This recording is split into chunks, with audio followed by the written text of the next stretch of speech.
Goeiedag, good day, fellow South Africans and citizens of the world.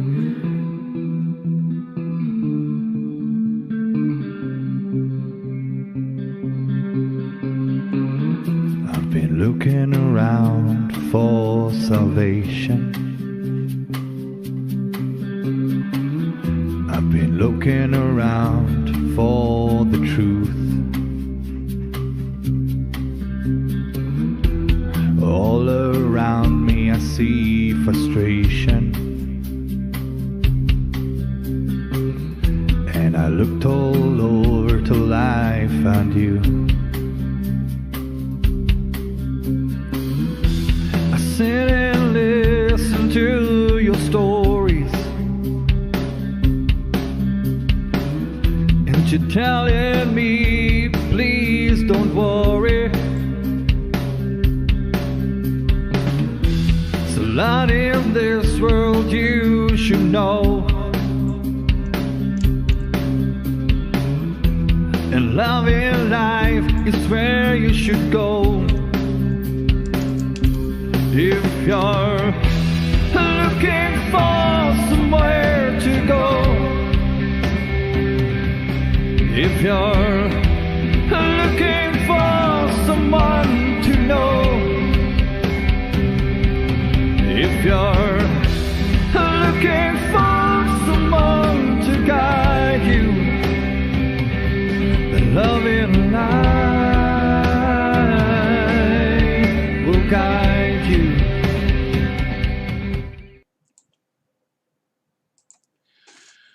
Goeienaand, good evening, fellow South Africans and citizens of the world.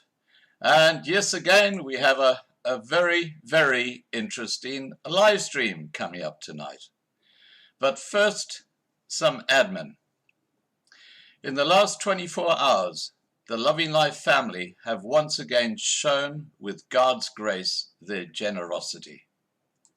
The Krugersdorp charity, Honeyfields, have, through the initiative of Marlena and the generosity of Fiona Timms, now got a large fridge and large freezer for their crèche, where they look after about 30 babies, as well as very young children. This is the letter that Fiona received from the lady who I interviewed a couple of weeks ago from Honeyfields, who had earlier spoken about their desperate need for these items to store food. And you can see she basically says, thank you so much for your donation for the fridge and the freezer. It's basically going to change their lives at that crèche and that of the kids. Now, not only that, but Edward and Jarrett, who are on their walk of faith, which I cover most mornings on Loving Life, received a substantial donation from a New York-based Margaret after we put out an appeal for funding for a support vehicle. Edward and Jarrett are on a walk of faith from Howick to KwaZulu-Natal to Cape Town, and are currently on their way to Winburg after leaving Senekal this morning. One of the greatest joys I have through this channel is helping people, and the Loving Life family and our faith in our Lord Jesus Christ really fails to deliver. Thank you, everyone. Okay, now important news about the Loving Life TV channel. In less than 24 hours, lovinglifetv.com will be offline for between 24 and 48 hours. During this period, Rudy will be moving our LLTV platform to a much bigger hosting service. Since leaving YouTube and establishing what will soon be South Africa's largest single one-stop daily news and information platform on the internet, the traffic going through the website has increased exponentially and caused some buffering issues in videos.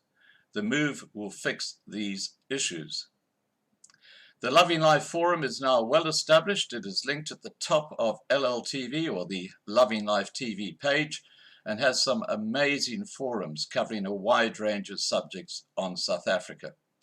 After the planned upgrade of the platform, we will start sending out daily emails to our thousands of registered subscribers. Now, I see we got a large number of unregistered subscribers following on Loving Life TV. The best way you can get all the news and what's going on in South Africa is to register. You just go to the homepage after this live stream and there's a register button there, and you will get the emails once we do the upgrade. This is a shout out to Rudy, who is putting a lot of hours to fast track this upgrade. Okay, tonight I'm speaking to Neil de Beer, whose leaked audio last week went viral and upset many of the white community in South Africa. Tonight, Neil will have a chance to explain himself about this as we discuss this leaked audio and many other issues. I'll get Neil de Beer on. Please remember to register to lovinglifetv.com and ask any questions that you have in the side chat. Let's get Neil.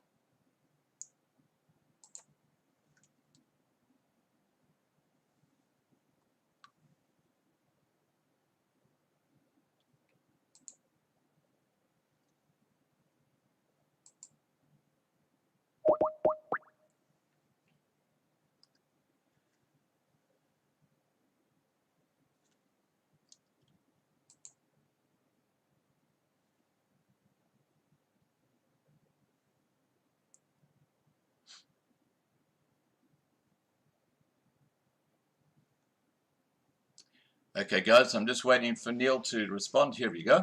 Hi, Neil. How are you? Scott, how are you? Excellent, thank you. Excellent. I see you growing a bit of a goatee, are you? No, it's an attempt for a beard, but it's a dismal proposition of failure sometimes. No, but we are trying. right. We are trying. Now, Neil, I do need to ask you this question to start our discussion tonight. Do I call you? How are you? I'm good, thank you. I'm great. Now, do I call you Dr. Neil de Beer now?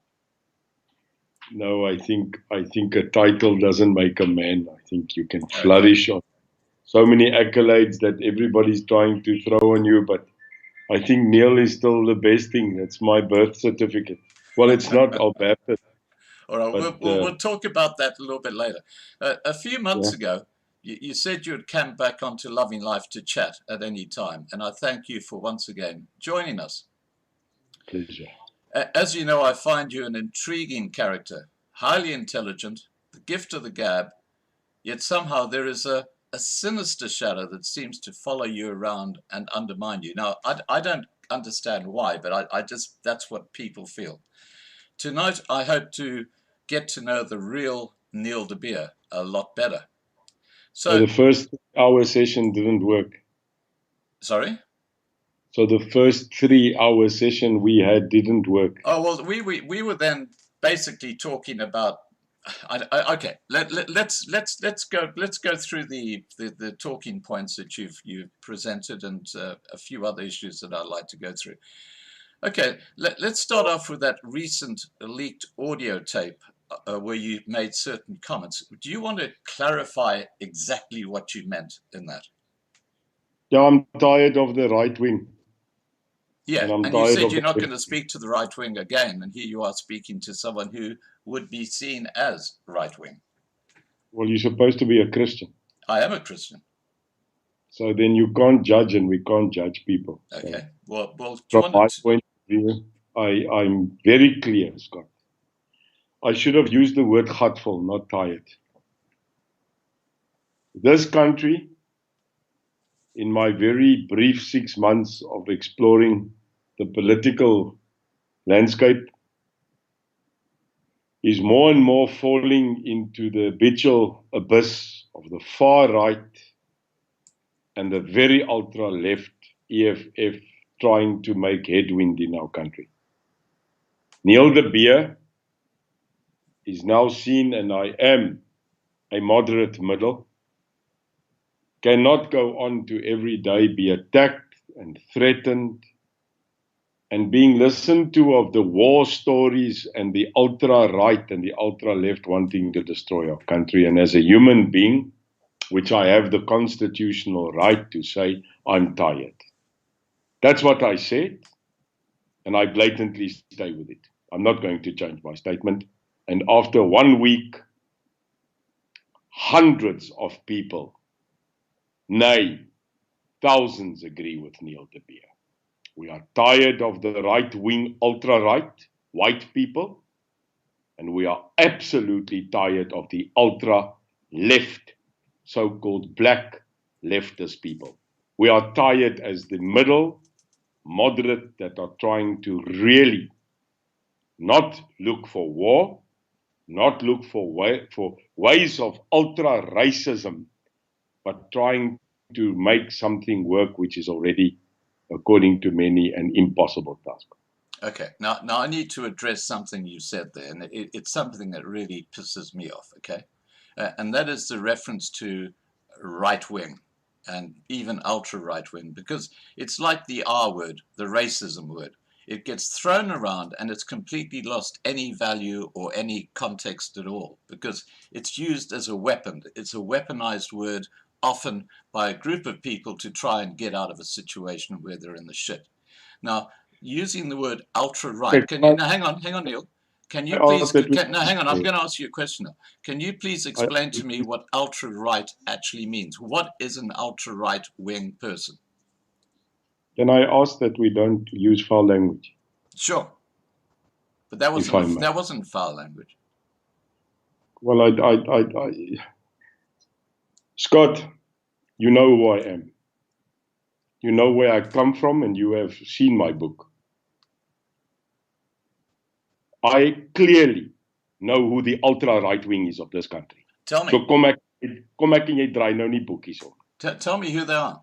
Who are the ultra-right wing? Die Eystergarde, die Suiderlander, the Boerevereniging, the people that are regarded as ultra-conservative right wing. You find them in America. They call the Ku Klux Klan. Now you can package the zebra like you want to, paint it what color, but the grouping of association of wording to describe a ultra-conservative, non-combustitive, non-movement grouping is right-wing. What else do you call it? I'll tell you what I call it. I call it a group of people who want to maintain their culture. They are desperate to maintain. No. Look, I heard you out. Did you hear me out?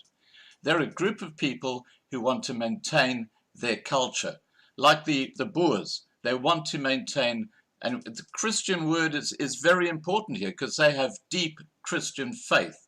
And they are not right-wing. They just want to maintain their culture. And they have a right to maintain their culture. But their culture, please, no, look, I didn't interrupt you, Neil. No, their culture is under threat. It is clearly under threat. Well, because of what's happening around the world today. So are you now please listen, don't interrupt me. I didn't interrupt you. Are you suggesting to me look. Are you suggesting to me that the Boers are ultra right wing because they want to maintain their culture? Are you Scott, sorry, are you going to interview me or are you going to speak? No, we're having a discussion. No, I'd like to be interviewed. Don't you want to answer my questions? Yes, but that is called an interview. Well, I've just asked you a question. So, you know I met Isak van Zyl. You know this. How can he be ultra right wing? No, I'm not asking you. I'm asking you. You know I met the Boerelegioen, yes? No, I didn't. But anyway, go ahead. Yeah, I did. I then met his second in command, General Chris Jonk, yes? Okay. 3 times. He's now joined us. Okay. So here's the question.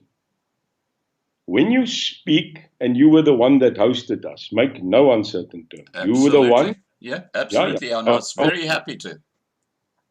And I found that a absolute groundbreaking day. I found it, in fact, in many statements afterward, I found it a miracle interview. Absolutely. It was a grassroots interview of a so-called ultra-left guy and an ultra-right thinker. That is what we were boxed. And I want to go back to boxing people. You'll notice one of the things I want to talk about with you tonight is this book called Christians. Ne? But let's talk about the definition of right and left. If you are, and you were in that interview, and I remember your words afterwards saying, what an interview. You even said you're starting it was to a like great interview. It really was. Now we don't. So let me quickly go through that interview. On the 10 points that night, which is recorded and published, I agreed to 9. 9. And it was echoed across the world. And I said, the only thing, Neil de Beer, I don't know why I am so important, that Neil de Beer and the UIM will not agree with, is the fact of secession from the Republic of South Africa. I cannot agree with that. I will never agree with that. But in the interim, we agreed on 3 principles: the protection of the Afrikaans nation, the protection of the Afrikaans language, and no doubt, the preservation of the Afrikaner heritage and history. That will never ever be something that even I, as a white Afrikaans speaking culture person, will never relinquish in this country. Never ever. Because the Boerevolk, the Afrikaner in this country, has exactly the same existence right under the Constitution than the Griqua, the Khoikhoi, or the Ndebele. Now, Chris Jonker and Isaac and the Boerelegioen, if you speak to the common denominator in the country, they are seen as right-wing. It does not mean that if you are a right-wing classed person, that you are not allowed to defend your culture. There's 2 differences there. I don't class people like the Boerelegioen, BVN, even people like the Suidlanders, in certain of their opinions as wrong, Scott. I don't. They have the right to fight for their culture, but it is protected under the Constitution, right? Which I highly regard in my country. Okay. Now, can I just respond to that? You used the word boxed in when you were talking about a group of people. Now, you also used the words again, right wing. Now, if someone who believes in protecting their culture, their way of life, their beliefs, is not right wing, then what is right wing? What do you see are the characteristics of someone who is right wing? You understood? I fought them, Yeah. when I was with the ANC. Yeah, I know that. And according to the ANC, the struggle, we classified who right wing is. So the definition I'm giving you is a definition that I fought for a very long time, so I can give you that definition according to mine. The ultra right wing, die ver regse, is that grouping that has not just decided to fight for their culture. They've decided to reject the other culture and to remain vehemently in this country in the position that they will not have a country of unity and they will not adopt a factual representative nation as constituted in 94. In other words, there is an ultra-conservative group, ultra, that is currently still fighting for apartheid. And that is my classification, Scott. Okay, well, that's a different group of people too. It is a total different group than your normal. I'm pleased you clarified that. I'm pleased you clarified that. Pleased. I would suggest that on that basis, that it's parties, political parties like the Economic Freedom Fighters, that should then be seen as ultra right wing, because Well, I basically would say yes. that's, sorry? I agree, but they are not conservative right. They are absolutely liberal left. This is liberal versus conservative. This is politics, Scott. And when you work in the realm of politics, your definitions in this country, according to this country, by the way, not another country, jy's of regs of links. You are either for the left or for the right. This is the current definition in the Republic, Scott. But you said Right you or were left. centre, so you don't fit either. No, I don't. I absolutely don't. Okay, all right. Well, look, let's move on from that. I just want to stick with the leaked audio tape, because there's something here that I find, as I said, I find you an intriguing person, and I just want to get to know how you think. Because after that audio tape was leaked, and it was a private, I understand, you correct me if I'm wrong, it's a private audio sent by you to one of your key people. I think it was Vessel who was sent the audio. Okay, it was sent to, how many people was it sent to then? One person. So how could it be leaked? Well, firstly, the leak is illegal. You know that. It's no, but against how the did it happen? How did the leak happen is my question. So what happened is, on that specific 2 months ago, Saturday morning, I was called by Warren Schultz. Warren is my head of communication. Right. Yes? Okay. He phoned me at 9 o'clock on a Saturday. You can imagine, after being out in the street fighting crime, as you know I do. Yeah. Okay. I worked until 4 that morning. We had 2 shootings and 18 arrests. And he phoned me to tell me that on that specific morning, I was again 38 times attacked by the ultra-right movement and my life threatened again. I then sent him back a WhatsApp voice note saying, "Ek is nou moeg. I am tired. I am very tired of this." I then sent it, and then I also told him, and you see, Scott, this is the problem with my voice note. It's like a biblical verse being quoted out of context and not the whole chapter, because that's what we also do as Christians, you know. Right. If you read and I wish you will play, and I'll send it to you if you want to, the whole one, not the short one, eh? The whole one. And if you read it and listen, like now, hundreds of people have come and apologized to say that they've now listened to the whole one. It clearly says, I say, if we're wrong, we need to be kept accountable. If we are right, we need to defend it. But I am tired of the white, right-wing people in this country. And you know what they did, Scott? They stopped it at white people. That's it. They stopped it there. Because that's what they wanted. They didn't want the whole story. But like that wasn't my question, Neil. That wasn't my question. Who leaked it? Can I get there? Yeah. Okay, go ahead. Okay. What Warren then did was, he sent that to one and... Sorry, guys, we got a little internet issue here. And apparent that out of that, leaving Warren in another WhatsApp, it was then leaked. 2 months later? No. Yeah, the conversation took part 2 months ago. Okay. And 2 months later, they leaked it.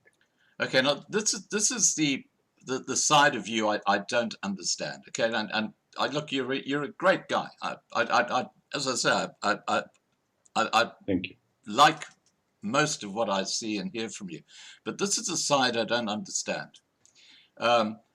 After that audio tape was leaked, and I know that Tanny, who's a friend of yours, was one of the first people it was leaked to.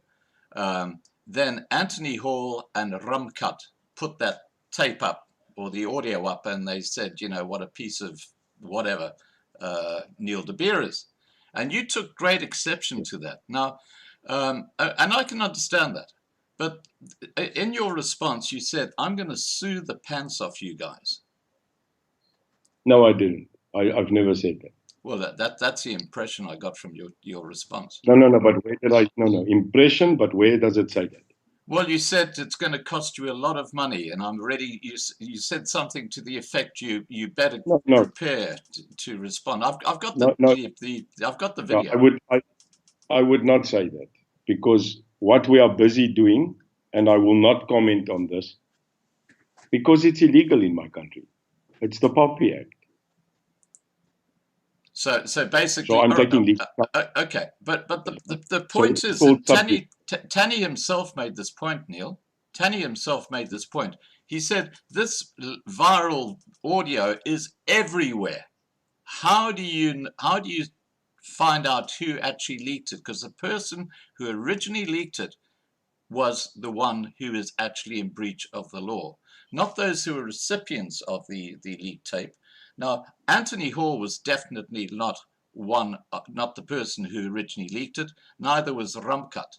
And I can understand why you're angry with them because of things that they said. I get that. But you clearly imply that, you know, they're going to regret the day that they came onto Earth. You know, it was that sort of serious a message you put out there. Well, you should know me. Tell me. I'm listening. Well, you know me. You know who I am. People should take me serious when I get angry. Ah, okay. Now, this is a side of you that I think people really... Read the book. Oh, no, that people find objectionable, because you come out like a bully. You come out like a bully. No, I'm not. You broke the law. It's not a bully. You broke the law. I don't care what you say, I say. Because I'll say it in public and I'll say it in private. I don't lie. I'm not interested. I'm worried that you break the law. But then why what? You're wrong. Okay. You're wrong. Okay, I need to just... Yeah, carry on. Yeah. The fundamental problem in this country is the law, Scott. Well, the law doesn't work in this country. We know that. It's a complete... No. It might not work, but please don't tell me that we cannot attempt to keep law and order like I fought on Saturday in Mitchell's Plain again, where a man in front of me was shot twice in the chest, where I had to sit down with his blood gurgling in my mouth to help him. Do not tell me about law. We are fighting a war here. I am. Where's the rest of the people in this country on a Saturday night when 50 of me have to go and fight the gangs? Where are they? That's why I was on carte blanche last night.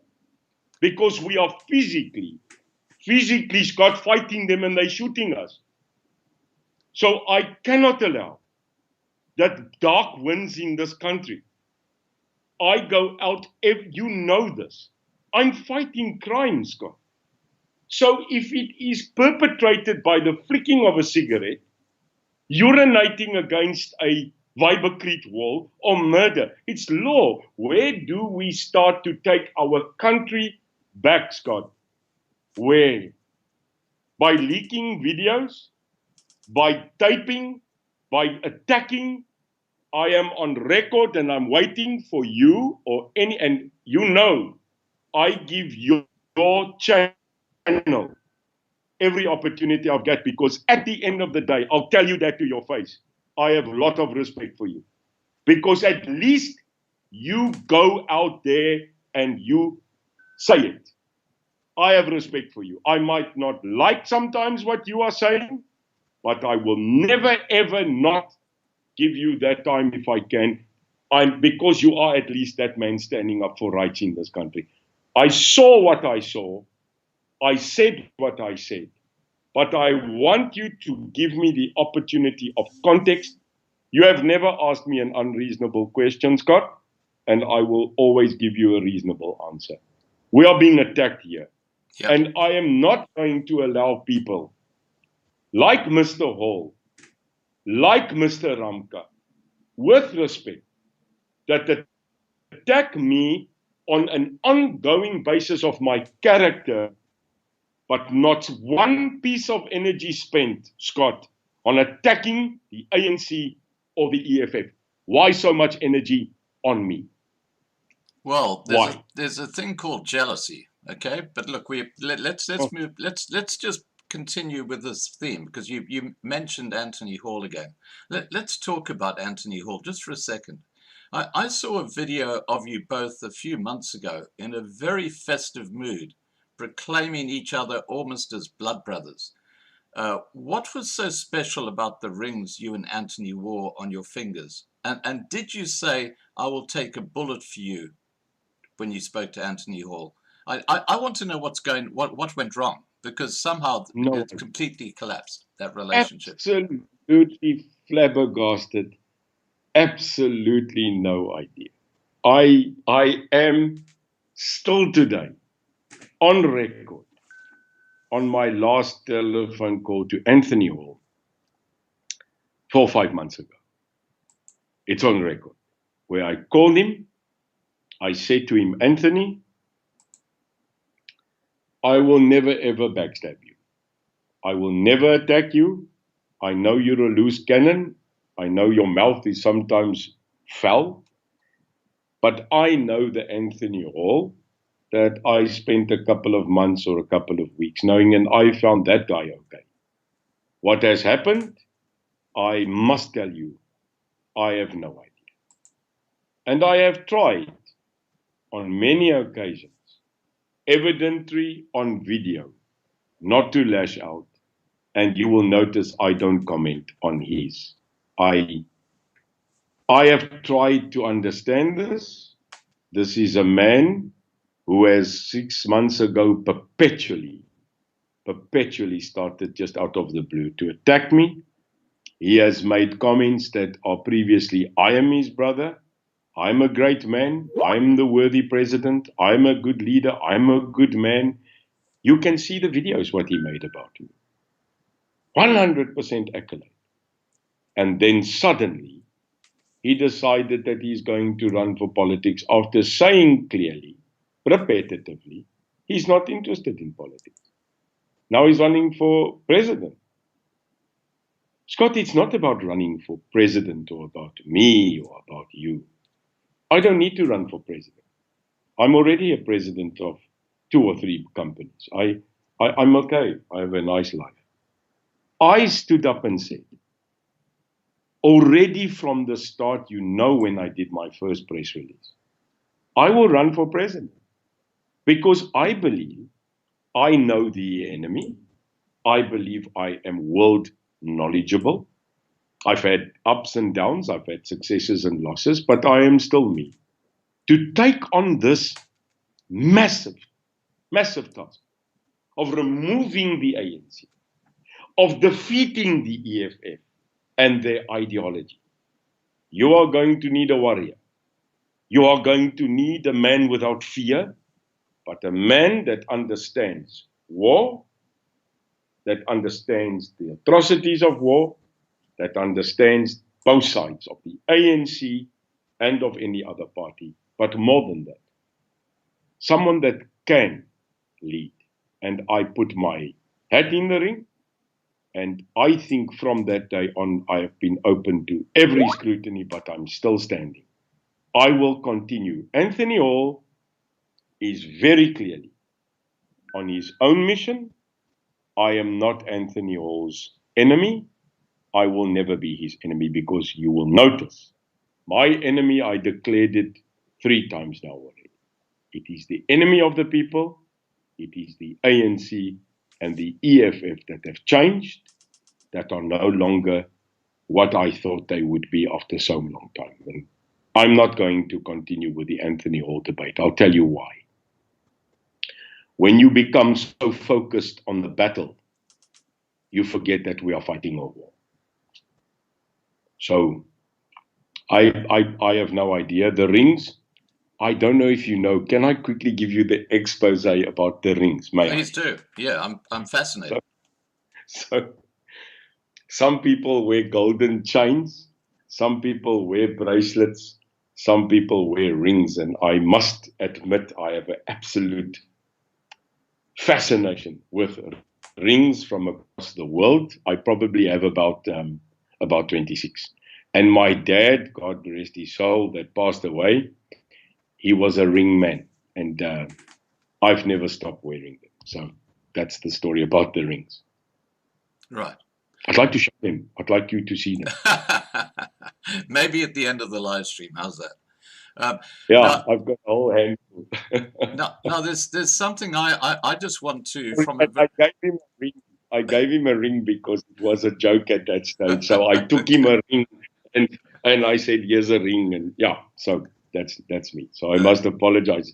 It's not a Freemason ring or an Illuminati ring. It's a ring. Because there were suggestions they were. That's all. Nothing else. Okay. Now, from a very personal, loving life aspect, I need to cover a situation that happened a few months ago, just because I don't understand what happened, and we haven't had a chance to talk about it. In a live stream on the 23rd of December, that was the one with Isaac, you undertook within 14 days to follow up the inaction by IPID against 20 police who had gone to a farm in Skopje and attacked a white man, nearly killing him. Yeah. Despite both Marlene and I contacting you in early January, you never responded to these requests, and as far as I know, have never followed up as you promised to do. What happened? Firstly, Scott, I must apologize. It was absolute mayhem. It's not different. It's still mayhem. And I must tell you, that one we failed. I failed, not my team.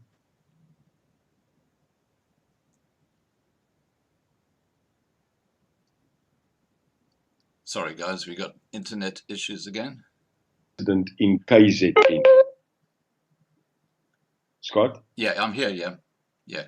Could you just start again, because we lost you for about 20 seconds there with the internet. No. So I'm buying a cell phone company. I'm getting my own network. Trust me. Good idea. So I need a media partner. So Scott, the incident that was discussed that night with Isaac about this person that was attacked in KZN, and that I gave a report that I would give feedback.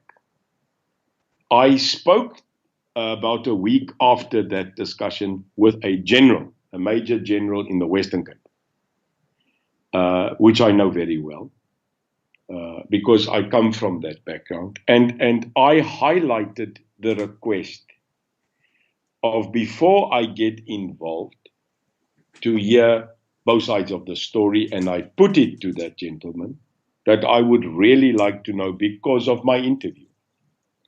And what happened after that is that, to be really honest, which I always am, we dropped the ball on that.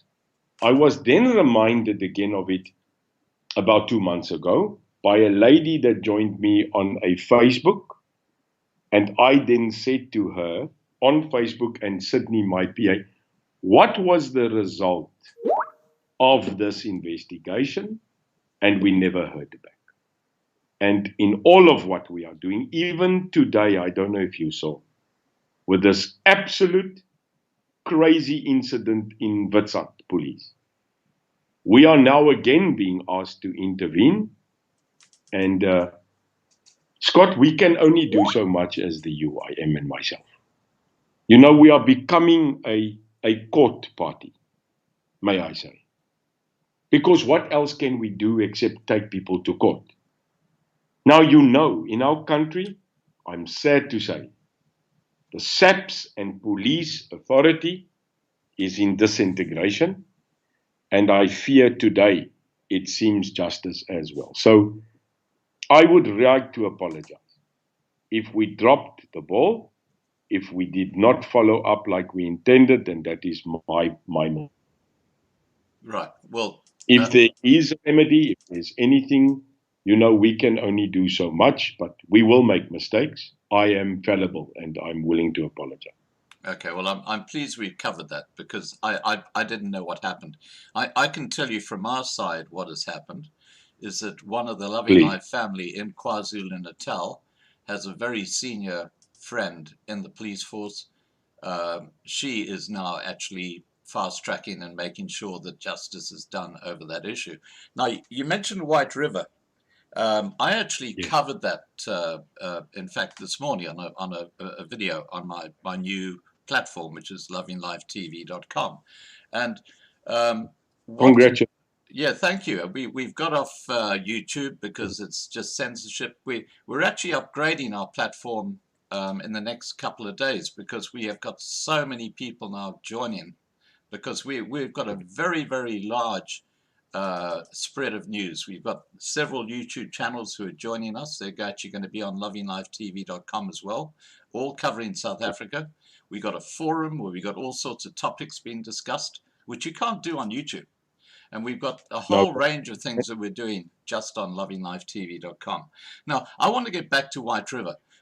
The actions of the police in that video that's gone viral were absolutely disgusting. What are your comments about what you saw?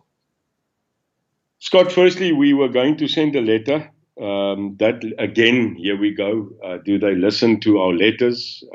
We are going, and we're going to write a letter. Firstly, to the station commissioner of Witbank Police, White River. Yeah. Secondly, to the Mpumalanga area commissioner, provincial commissioner, and minister of police. We are going to write it as the UIM, and we've copied it to IPED, the head of IPED. Just before I sent it, I actually was doing it on my Apple phone. I asked a question to my team, and I asked, is there any statement from three sides? One, is there a statement from SAPS? Two, is there a statement from the person that got assaulted? And three, is there a statement from the security company? I think they are called, I think it's Drager. Or we then finally this afternoon was forwarded by a guy called Tim Hawkins. We were sent the full statement from Barend, the lady that is affiliated to the gentleman Barend that got assaulted. We have their statement. I don't think SAPS is going to comment, so we will have to get that comment officially on record from the station commissioner, the provincial commissioner, and no doubt we are going to also exclaim this on. So by 12 o'clock tomorrow, we will release that letter to inquire on behalf of the UIM directly, an official response from IPED, from SAPS, and also from the entities that are involved. I am publishing that letter on our Facebook and our website tomorrow. Well, I can also tell you that on Thursday night, we're actually going to have the guy who's in charge of the security company, or he was actually witness to what happened. We're going to have him on live stream here on Loving Life TV on Thursday night.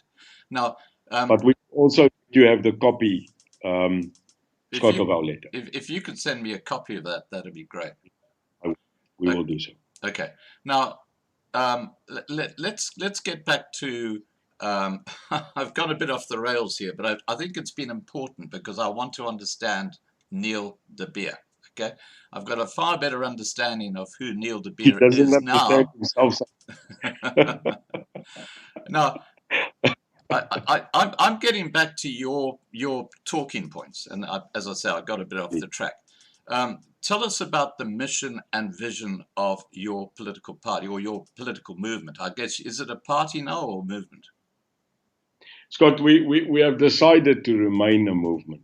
Okay. We will take the decision of party in the next couple of years. The movement UIM is now registered, and I am very happy to announce that we are going to contest as independents and as the UIM in the upcoming September municipal elections.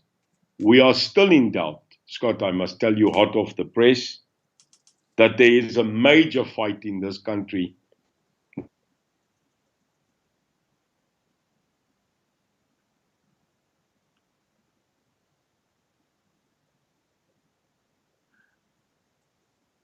that will immediately, should this government decide to postpone the elections, we are ready to go to the Constitutional Court, because it is a constitutional prerogative that within 5 years after terms expire, they have 3 months after election expiry, 5 years term, which is in August, they must hold the local government elections. They are using excuses like COVID, they are using excuses like health, etc. We are vehemently contesting it, and we are demanding that according to the Constitution, this election takes place in September. Van die mense is gatvol. We cannot allow the feasting on this carcass of treasury to go on a day longer. So the UIM will contest 8 current municipal districts. We have identified them. We are not going in currently as a party. We are going to contest 8 such metros at the moment, and that is what we are going for as the UIM. We are fully prepared, we are fully funded, and we are ready to engage. Right. Now, tell us about 2024. This is again what I find intriguing about you, because whenever I hear you talking about you going into politics, you say it as a fact, and it's very presumptuous of you. You say, I will be president of South Africa. You don't say, I'm going to be putting my name up as president. And you know the other person who said he was going to be president of South Africa? Hlaudi Motsoeneng. Remember him back in 2019 saying, I am going to be president of South Africa. And he got about 5,000 votes across the country. And then he said, oh, the election was rigged because he was the president. I mean, this is, okay, so what gives you the confidence that you are going to be president in 2024? On what facts do you base that? Only on 2 facts. Well, tell us. One, I'm in God. And secondly, it's not about elections in 2024, Scott. It's about logistics. It's got nothing to do with elections, sir. Okay, explain. It's logistics. Explain logistics. Well, 17 million people voted in the last elections. 17. Right. Yes? That is the IEC stat. 17 out of 50 million. So number one, Scott, the African National Congress as they sit today, and this is clear, and I think you will agree, is currently running a country which had no quorum in the election, if I'm correct. A quorum normally is 50 plus 1. They ran an election, and the IEC authorized and let a vote and an election stand where they didn't even have a national quorum. So my opinion currently is the African National Congress has no mandate to be in power, because they only got 10 million votes. 10 million of 17 million people voted this current, illegitimate, unquorum, unmandated government into place. But that's good news, because only 3.5 million voted for the DA to make them the official opposition, and only 1.8 million the EFF. So let's focus just on those 3. Right. ANC, DA, EFF. They are number 1, 2, and 3 in this country, in Parliament. Now, if you told me as a very strategic strategist, as a person that understands military combat and strategy planning, those odds, I'll take those odds. But if you told me 35 million people voted, 40 million people voted, I must be really frank with you, not honest because I am. My odds of stating that I will become the president-elect of this country, or that I will become a force of a party to be reckoned with, I think I would not have been that confident. But Scott, is only 17 million people that voted. That means, in calculation, we've got 35 million people that did not vote in this country. This means that some or other reason, the majority people in the Republic refused to vote, was not interested to vote, or didn't care to vote. I'll take those odds. I'll take them. Because what you need to do now is you must, no doubt, logistically move 12 million people. Now, if you are telling me that if I, the UIM, can move 12 million people in 2024 twice, then we take over government. What do you mean by move them twice? You've got to take them to register and you've got to take them to vote, Scott. Ah, twice. Okay, you're talking about the process. Yeah, sure. I don't care about politics. Look, it's not about politics. I think I think the reason people don't vote in South Africa is because a lot of them are rural. They'd rather sit there and do whatever they normally do than go and sit in a long queue and vote. They have no understanding of the national political structure. They just know that they've got a local chief, and he's the guy they're going to talk to. How are you going to get to those people? I'm going to help them. How? I'm going to help them. How? I'm not going to tell you. You're not going to? I'm not going to tell you. No, I'm not going to tell you. Ah, okay. So this is a secret. This is a strategy. Okay, I get it. So your strategy is to get to those people. I'm going to tell you when you make me that curry, which you invited. Then I'm going to bloody tell you. Well, you got to come to Brisbane first. I am coming, by the way. Okay. Now, maybe if you give me 2 vodkas, then no. I know what I'm doing. I have a clear strategy and a plan, and I am going to do it. Right. Now, look, I'm a sparkling wine man, by the way. I'm not I'm not into vodka and stuff like that. No, then I'm bringing you a good bottle of Graham Beck. That sounds great. So I have a strategy. Yeah. I have the code in my mind. I have planned it. I have deliberated, and I think by now, Scott, the world knows me. I am set on a thing, I'll make it happen. I might not always get it right. I'm older. I used to fly very high and make a lot of mistakes. I used to dream big and crash. I used to do the most outrageous things in companies and in businesses. And I like many other people, like Mr. Donald Trump, Warren Buffett, and even our local Mr. Rupert's, the old man Rupert. We crash and burn. We make mistakes. Richard Branson, we make huge mistakes when we have these big dreams. But there's one thing we never do. We don't look at our failure. We look at what we have done, and then we better it. And I'm one of those guys. So I started a company a couple of years ago, a fund.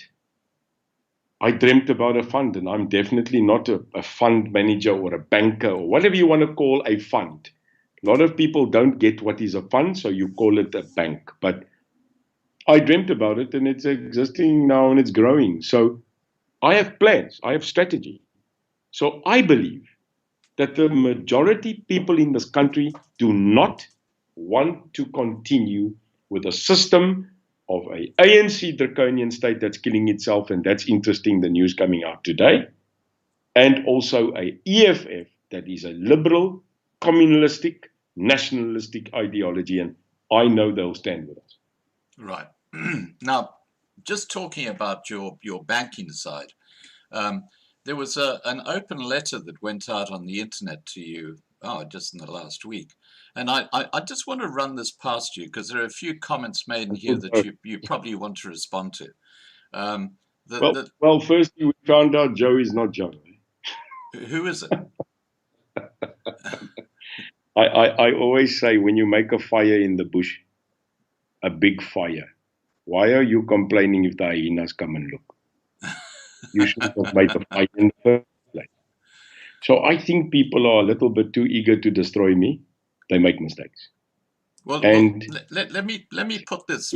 Let's go through this letter because it does raise some interesting points. Okay, and I'll give you complete. You can just answer. Okay, so get back to my 10 points. Oh yeah, we'll get back to your 10 points very shortly. In fact, we covered quite a few of them now, just in other discussions. You're But doing well. You're doing well. okay, the letter starts off, Mr. De Beer, or Dr. De Beer, you have stated repeatedly that you are the president of an international bank and that you are an economist. What economic or other academical qualifications do you have? So, over to you.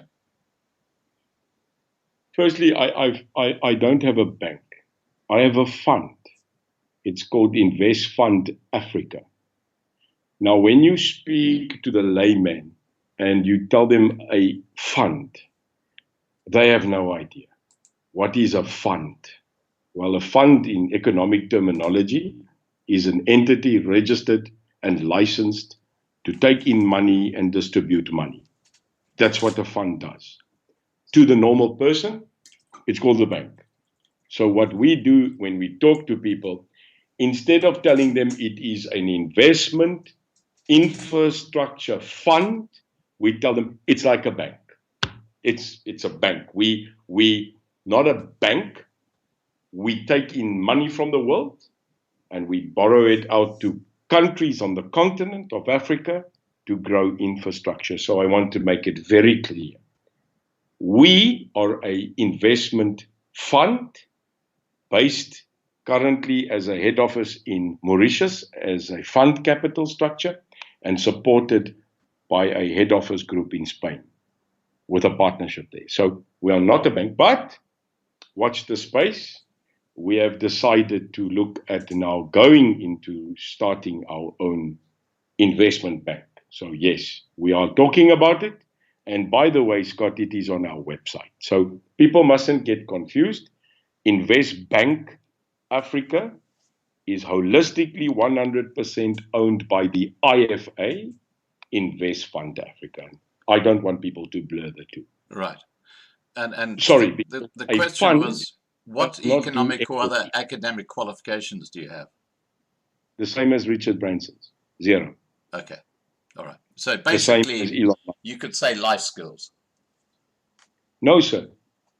I don't know if you know it, but I have written 84 economic articles for independent media. You've not seen it? No, I haven't. No. Yes, I'm an economist. Okay. I write for independent media. Did you have any degrees or, like a degree in mathematics or something like that? Oh, no. I can't count. I mean, I don't think Warren Buffett can count. I think people like us, we don't want to count. We are entrepreneurs, Scott. I've always been an entrepreneur, and I don't believe in the confirmation of degrees. Yeah. The only degree I have is True North. Right. Now, I have to say, as long as you don't count numbers like Jacob Zuma, you're doing fine. No. I won't. I'm not going to comment on that one. No. But no, I can count. I'm okay counting. But I'm an entrepreneur. I'm a serial entrepreneur. I'm not doing too bad for myself. Okay. So I have about 8 businesses, and all of them were based on idea, vision, opportunity, and the 2 big rules of the economy: supply and demand. Right. Now, and I think that's what's needed in the country. Absolutely. I mean, the brain drain in South Africa is shocking, and it's good to see people with skills staying and participating. Now, getting back to I was leaving. Do you know that? You what's that? I was leaving the country. Really? When were you going to leave? Yeah. 5 November last year. I was leaving. Why? I was emigrating. So what made you change your mind? You. Me? Yes. How can I make you change your mind? I think, Scott, because when you question me, you're not questioning me to break me down. You're questioning me to get the truth out so that the people out there can read the real man. A fallible man, a man that has changed his life to give it to God. A man that has stood the test of time of being attacked and brutally murdered. But he's still here. I don't have to be here. I was leaving on the 5th of November to go to Spain and move into my new life in Barcelona. And I stopped. I don't know why, but I was asked by, and it will go into my book one day, my book, not my brother's book about me. By the way, I'm on chapter 7 of 50 chapters in my book. Well, I hope there's one on the internet. And there's, chapter 44 is about Scott. The life and times of Neil and Scott. So no, I was leaving, Scott. I was leaving for Spain. Yeah. Wow. I was on my way out. I decided to stay, and the rest, I think, is history. Yeah. Now, getting back to this open letter, it continues and says, Neil de Beer, you style your, sorry, I'll start again. You style yourself as Dr. Neil de Beer now. You've been awarded an honorary doctorate degree by the Divinity Institute, Ballsbridge University of London, and in brackets, a fake college. The ceremony and presentation of the degree have been conducted by Mr. Basil Levermont, who during the ceremony is referred to as a professor by the man next to him. Levermont presumably also bought or got or awarded himself a doctorate from your alma mater, Ballsbridge. If not, he must prove the opposite, and we will gladly apologize.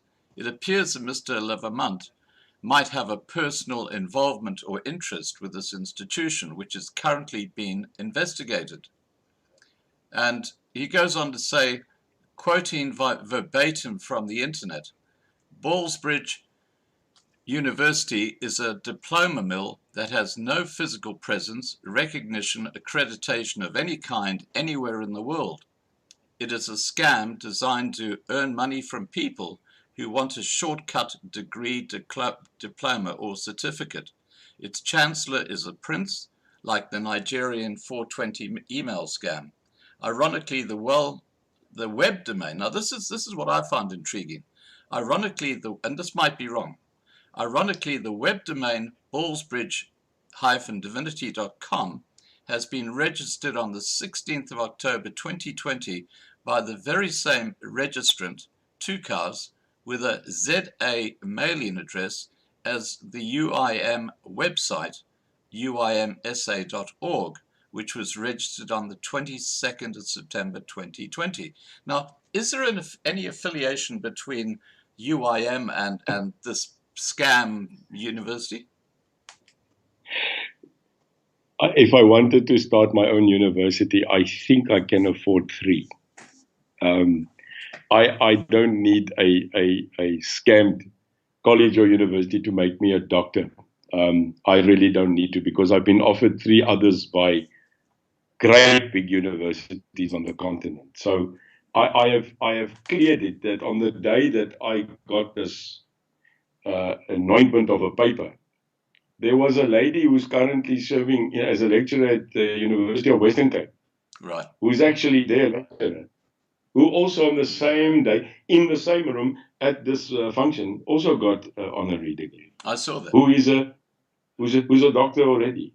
Yeah. So if both of us, myself and this great lady, who is the chancellor of the Indigenous Nations Degree College or Institute at the University of Western Cape, if both of us were duped, if both of us were given a piece of paper, it's flattering, but I have requested that all Joe, that he please refers it to that college who just bestowed it on me. And, you know, when you opened your discussion and you said, should you call me doctor? I said, no, thank you. Albertus de Beer is all right with me. So a title to me, I'm very happy. I'm very honored that they gave me this presence. I think what people missed was not the capping or the giving of degrees to another 13 people of quite astute value in this country. I have a list of them. Was the fact that we signed a declaration of alliance with the Griqua people on that day. And it is a great pity that people were more focused on someone getting an honorary award than actually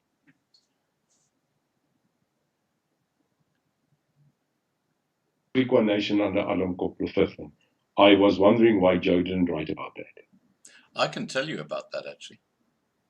I wrote the Sure. book about the Griqua people. I studied them for 30 years. I wrote the book Children of the What a Mist. nation. And What a nation. they, Oh, Adam Cock I'm V, about to see Adam Cock Yes. V is not a king of the Griquas. He is seen as a chief, or maybe called a king, in his little community. He has a tiny community which does not represent Sure. the Griquas. It's in Campbell, the small town of Campbell, which is about 30 kilometers from Griqua town. And historically, Griqua town is where Adam Cock I originally had his community. And this guy is very many generations down. There are Griqua communities in Plettenberg Bay, Kranshoek, where Alan Lafleur is the paramount chief. He is the head of the Griquas in that particular area. You've got a completely different leadership in a place called Kokstad, which is in East Griqualand, where the Griquas came to in the 1850s. That there is no king of the Griqua, which is, so when you talk about Adam Cock V, you're talking about one tiny community who might be supporting you, not the wider Griqua community. No. But Scott, I don't think it's about a king, is it? I mean, who makes you king? Who makes me king? Who made the queen king?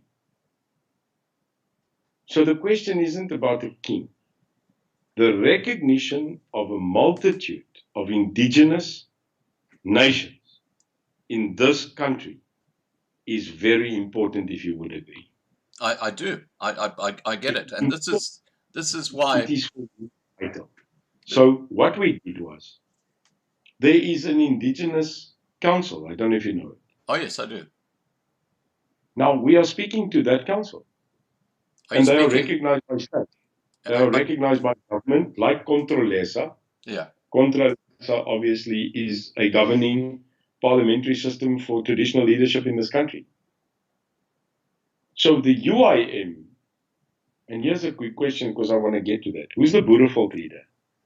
The Democratic leader? elected. I have no idea. I have no idea. Neither do I. You know what? They don't know themselves. Well, so there's 50, whoa, there's 53 of them, eh? Yeah. So here's a question. I've just been invited by the Indabele. Do you know the Indabele? I do. They've invited me. They want to do exactly the same like I started with the Griqua grouping. The Indabele want to talk to me. Okay. Why? Now, okay. Can we get back to the Griqua again? Just I want to give you some advice on the Griqua.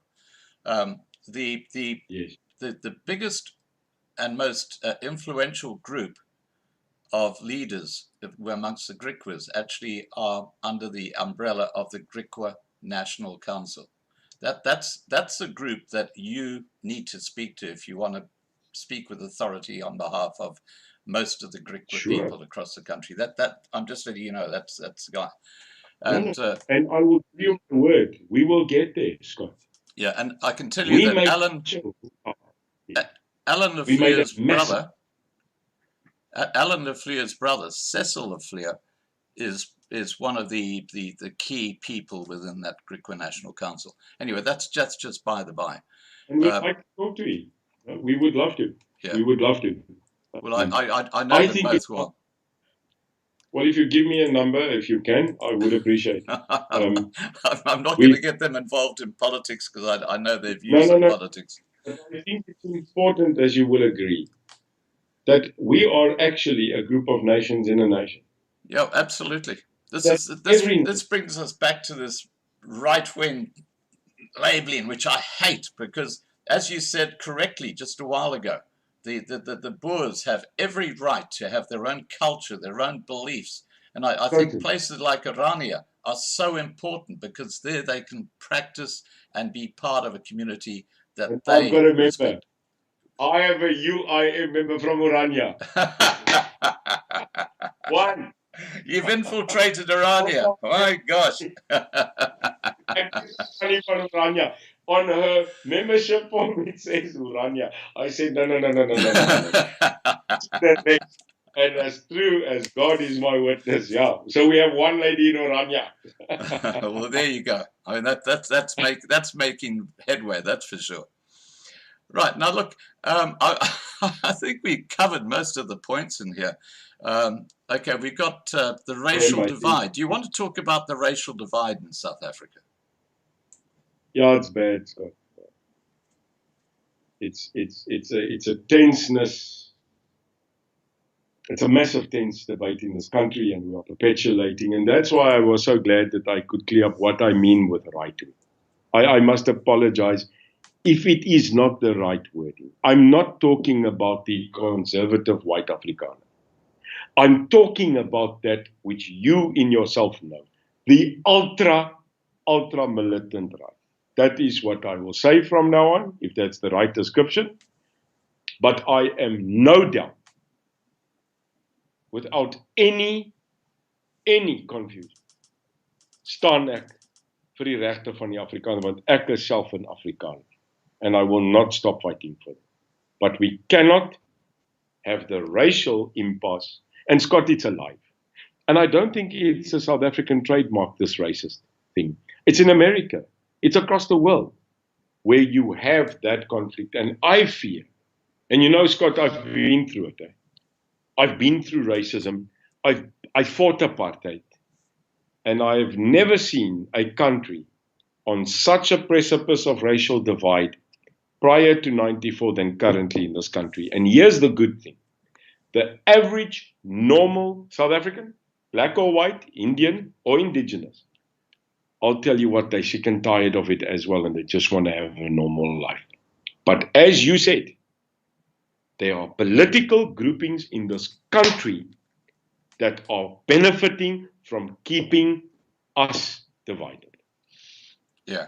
And it's not the UIM. And I tell you the scary part about all this is that the ANC are so divided now within themselves. You've got the corrupt side, which is like you've got the corrupt side, which is the Ace Magashula, the Jacob Zuma side faction, and then you've got the Ramaphosa faction, which is probably just as corrupt, but at least they're trying to keep the legal system going, whereas the legal system is in such a meltdown right now in South Africa. How are you going to fix something like that? The worst thing is, and I think you will agree, one of our greatest voices is retiring this year. Mogoeng. You know, I have a belief in this guy. I really do. And when this guy knelt down and prayed in Parliament and in court, showing his true color, defying the Zuma camp of ostracizing him in making him believe what he wanted to believe from the other side. This man is retiring as Chief Justice of this country soon. I am saying the UIM fights for crime against it, corruption against it, and the redistribution of fair capital in this country. And if we don't get crime, corruption, and capital right, forget about education, forget about rights, forget about it. If we don't fight crime and corruption in this country, there's not a $1, £1 coming into this country. And that's why the UIM and its president, being an economist, has got a multitude of friends overseas, because we must not forget foreign direct investment. You said it, jobs. What are we going to do creating jobs? And my attitude, our policy is not about economy, it's not about flim-flam. How do I put R1 back into everybody's pocket in this country? We have a plan, we can do it, but for once in our lifetime, Scott, we must unite. We must put our sides away. I must park my INC ideology. We must park our history, because in 1994, Scott, we voted to change a country. In 2024, we better vote to save a country. And I'm very realistic. If we don't, here's a Neil de Beer new cliche. I'd like the world to hear it. If in 2024 we do not save this country, we are going to experience, are you ready for it? Yep, go ahead. An economic genocide. An economic genocide is coming to this country, not a human genocide. We will never go to Rwanda. I can tell you that there are reasons for that. But I'm telling you, we are facing an economic genocide in 2024. I think we're there already, quite honestly, in South Africa. Now, I just want to talk about Maheng, because you raised a very interesting point there about And how you saw, Yep. Carry on. sure. Okay. And I don't know if you now know, every Friday we expose another governmental department on Facebook. It's called Expose Friday. Oh, I that's a don't good know idea. if you saw what I exposed 2 weeks ago. Scott, it's crazy. And I wrote it. I now named Tito Mboweni TikTok Tito. TikTok. I said, Tito, TikTok. Listen to me. TikTok. TikTok. You. I'm going to be moved for that. But TikTok. I said, TikTok Tito. Tito, Titi. Listen to me. You launched and I do this without alcohol.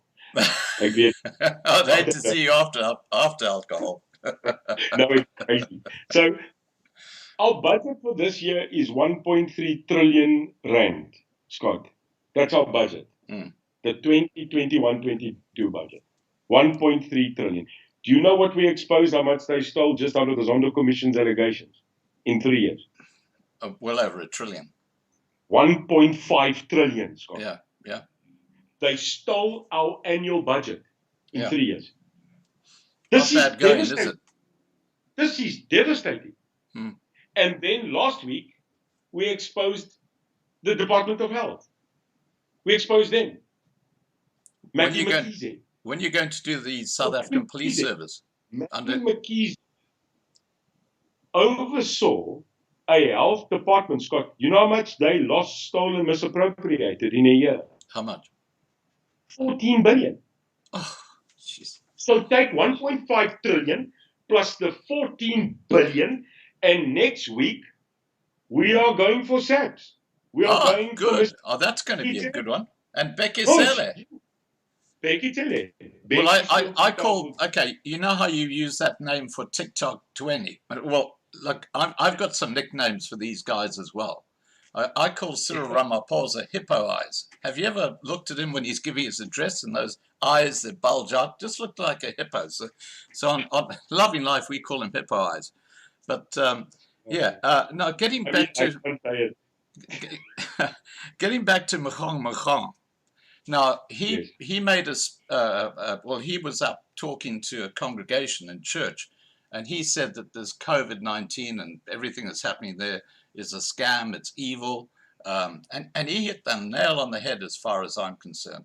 What are the UIM's views about this totally illogical lockdown that's taking place in South Africa, which is basically speeding up this economic genocide you talk about? It's utter rubbish. It's utter rubbish. You know, Scott. Yeah. I worked and still work with the CRU anti-crime unit in the informal settlements of Luwande, Kailicha, and Kaimandi. Right. I work there. There's no lockdown, Scott. There's zero. But there is in the middle class suburbs. Is the can I call it affluent middle class suburbs? There is definitely abiding by lockdown. Yes. Yeah. There is. But when you go into the informal setup, there's none. Who are we? I nearly said it. Who are we bull dusting here? who are we throwing, like in military terms, smoke grenade? This is utter rubbish. There was never a lockdown in our old townships. There wasn't. So I'm wondering, why are we still persisting on this thing who I found out the other day was constitutionally challenged about the levels that we're on? You are either pregnant or you are not. Half pregnant isn't pregnant, and that's dangerous. So you are either in lockdown or you're not in lockdown. That's it. So we as South Africans have to realize that when you go to Soweto, Diepsloot, Khayelitsha, Nyanga, we try to enforce a European global aptitude to lockdown in a place where 6 people stay in a 4 by 3 meter shack. It's not going to work, eh? It didn't work. It can't I'll work. testify. No, It can't work. It cannot. Yeah. Well, look, So we failed. I have to say, Neil, I find it extraordinary that you got Bekesele walking along beaches, lecturing, a guy who's taking photos on the beach because he shouldn't be there. No. And you got I've seen images of an army guy with an AK-47 on a beach with the people sitting, Arresting nearby. a kite surfer. Sorry? Arresting a kite surfer. Yeah, with a helicopter chasing him. Yeah, I mean, what the heck's all that about? But you can't go take on the gangs Yeah. that I have to now take on. You can't go take on cash in transit. Did you see today the YouTube clip of that cash in transit, Scott? I've seen so many of them. No, today one. They assassinated the guy outside an office block. So question, Becky, Stulki, Tafelki, Tsele. What are you doing about it? Doing The nothing. corruption in our police. Yeah. The absolute ill discipline where you've got Witrifuur today. The police did nothing. Yeah. Yeah. They walked away from there with no answers, did they? I am saying is wrong. It's wrong. And that man, Becky, who I know, that man must go. Or if he doesn't go, we are going to have a total collapse of law and order in this country. Right. I totally agree with you. Now, Neil, we've pretty well gone through all the questions that you gave me, I think, but I'll give you a chance to say something at the end. But one of the questions you have here, and I think it's a very important one, tell us about Neil de Beer, the man. Yo, you know, there's no doubt I'm tired, Scott. When I was and am still in business, and I have great passion for business. You know, I was a soldier. I was an intelligence officer. I was a operator for state when they wanted to industrialize the country. I was with Madiba. I loved him. I loved Nelson Mandela. And I've made no bones about it. So when I call myself a son of Mandela, it's not political. I had a good leader in Mandela. Because we got Mandela too late. We got him 10 years too late. I followed him. I took my shots. I'm a humble guy, find it or not. I'm actually, and I know you're not going to believe me, I'm a massive introvert. I hide away at home. I don't get on with crowds and people. So what I'm doing right now is I face my fears every day, because now in politics I can't hide away. My billboard went up today and I didn't want it, but I'm being thrown in public to be scrutinized as an individual. I'm a dad. I have 4 great kids, 3 mine and 1 adopted. I love my family. I'm in vehement love with my country, but my country hates me at certain times. No doubt last week's attack on me, which was unfounded and unnecessary, made me sit down the weekend with my son. Scott, my son came to me, my middle son, my eldest son, 16 years old, and he asked me one thing. He said, "Dad, are they going to kill you?"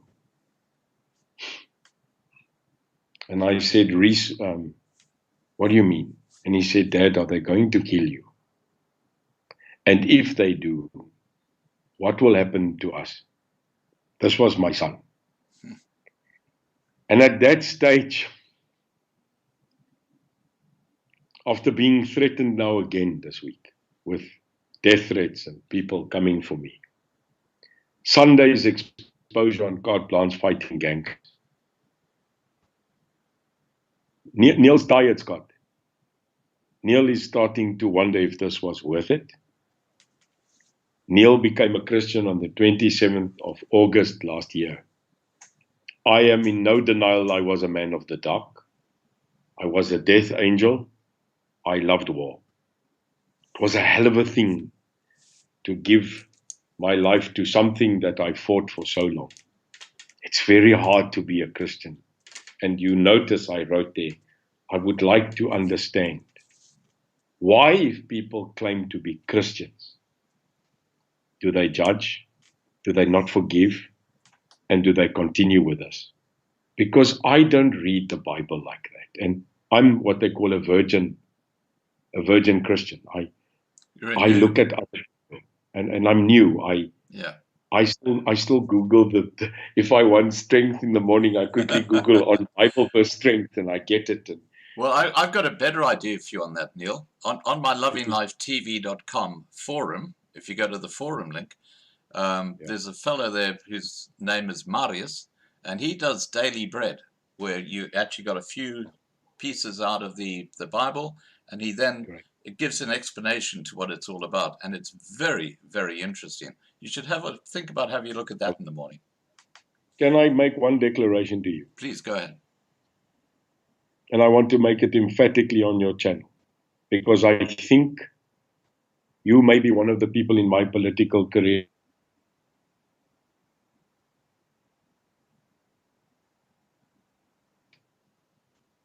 Sorry, at all.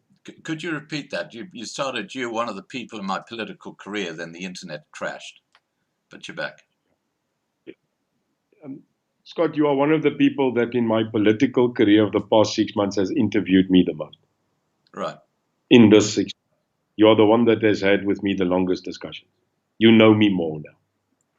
I want to tell you that I am in no way an agent, a ANC stooge, a placement to divide anybody in this country. I want to categorically tell you that. I have proclaimed I am never in my life as the president of the UIM going to negotiate with the ANC or the EFF in my life. I have said so. I have declared it now. I am not going to negotiate on the 8 metros that I'm going for with the EFF for power. The DA is going to, they have said so. Other political parties who want power, Scott, who want metros because of money, the UIM will never negotiate with the EFF or an ANC council, and we will rather lose power. So I want to make it categorically clear. I am stating it, that no more is the EFF or the ANC an enemy of state. They've become an enemy of the people, and therefore I am going to fight them. And I cannot and will not, and I want you to know it, Scott. Keep me by my words and never let me forget that. Okay. We are fighting for a new country, a new system, freedom for the people that was promised, and that is currently become a carcass and hyenas. You are very right. Ace Magashule, Didi Mabuza, and Cyril Ramaphosa and his cohorts are at a battle of war, not for the soul of our country anymore, but for their pockets. And I am sorry, I despise them for that. And so does the majority of white and black South Africans that have decided to unite. That's my statement. I want to make that tonight. Record it and keep you as the custodian of my mind. Right. Now, I just need to give you some paternal advice, Neil, seeing that I'm the old fart in the room, if I can put it that way. Who makes it funny? Now, you mentioned a short while ago about giving up because you're just tired. Let me tell you about my journey with my Loving Life channel, and I'm going to keep it very succinct and short and sweet. I have had several YouTube channels, and because of my views, which YouTube don't like because they're not left-wing leaning, I've had all 3 of those channels taken down, by YouTube. This is called censorship, but that's what they've done. Now, with God's help, about 6 months ago, I started setting up this lovinglifetv.com because I had this knowledge that, you know, YouTube were after me and they were going to shut down my YouTube channels. And I set this I set up this lovinglifetv.com channel, totally independent of YouTube. It's our own platform. It has grown exponentially. Now, there were moments during that period when, you know, I was being attacked by YouTube. They took down Loving Life, which had close to 100,000 subscribers. They took it down in the middle of a live stream. In the middle of a live stream, I was talking to a fellow, and all of a sudden the screen went blank, and it says, "This video has been taken down for breaching community standards." When we were talking about Bitcoin. You know, this is how ridiculous it was. But Surprise. Yeah, but you know, it's funny how God works, because I was driven to set up lovinglifetv.com. I was driven. I had no option, because I knew YouTube would keep on taking down my channels there. And it's the best thing I could have done. So in your journey as a child of Christ, you're going to have challenges put in your way. And you, you're a smart man. You will find opportunities that come in that actually are better than what you were doing, and that's the vision you've got to look for. That's just my advice to you. So I understand where you're at. I've been there many times. Thanks for you not giving up as well, Scott. All right. I find you refreshing.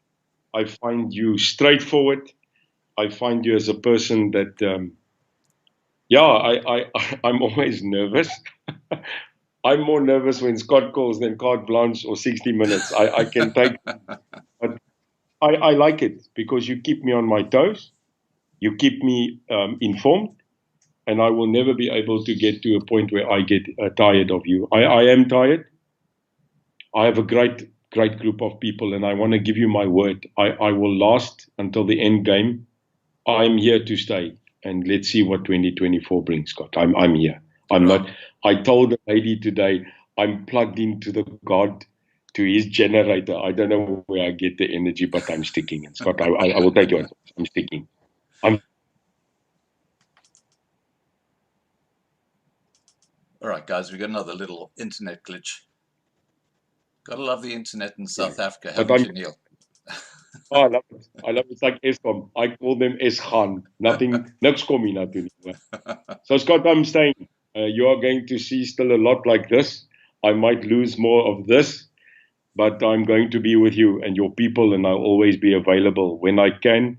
I will never not let the moment pass not to be on your program. And you are fair. You might be hard, but you're a fair man, and I'll take fair behalf. Well, you know, I would rather talk to you openly about things that people are saying, so that you know about them and you can respond to them. Because once you respond to them, you've covered it. But you know, as you said famously, you go to a restaurant and you get a bad steak, and that guy walks away and he doesn't say anything to the restaurant owner, but he goes and tells everyone in the community, "I had a I had a bad steak." I had a bad steak. So you can say that. And then the restaurant owner says, "Why has all my traffic suddenly disappeared?" So on this channel, we will always call a spade and challenge you about things that we think you need to respond to. And it's a privilege. It's a privilege, and I will remain me. I will remain focused on changing the Republic of South Africa. Okay. All right. Thank you so much for joining us tonight, Neil. We've had a pretty exciting discussion. I mean, we covered a lot of ground. I just want to thank our moderators for doing a fantastic job in the side chat. We've got a big audience tonight, I can tell you. I'm not surprised, because people love to hear what you have to say. Thank you. Neil, I even wore red. Passion.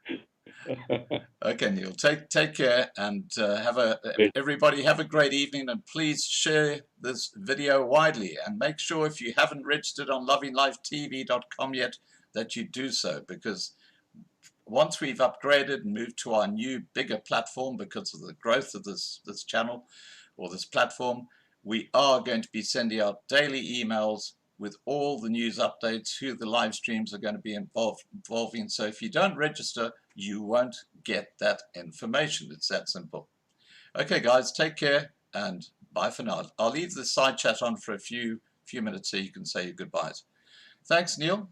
Take care, and I'm sure we'll see you again soon on a live stream. Absolutely, and promote that TV channel. I'm going to subscribe. Okay, good man. Just God bless. Okay, Just God. cheers, mate. Bye for now. Bye-bye.